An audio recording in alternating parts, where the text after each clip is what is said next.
I've seen many cases where people are using the comment section where they're trying to explain the problem they're having with Unity, but in most cases they're unable to pinpoint the problems. So they end up getting some generic answer that's not going to help them at all. The irony there is that if someone's able to pinpoint a problem and describe exactly in the comment section, in that case, it's likely that you're going to be able to solve the problem by yourself without asking any questions.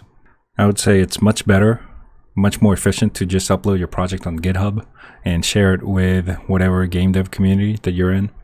And when I do look at other people's projects, I realize that in many cases, their actual project is completely different from what they're describing in the comments.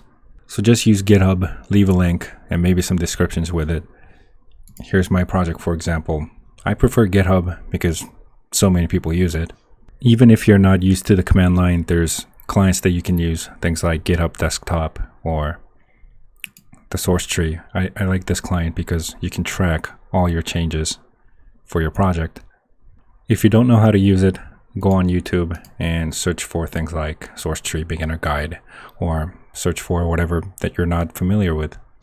For most indie game developers, you're probably working alone or working with a small team, so figuring out version control shouldn't be too hard. So you don't have to try to explain everything in words. You can just upload your project and share it with the community and get feedback. If you haven't done it yet, I suggest you do it right now. It could also be part of your marketing, so you're catching two birds with one stone. If you want me to look at your project, I have a Discord channel in the links below, so you can use that. And that'll be it for today. Thanks for watching. I'll see you next time.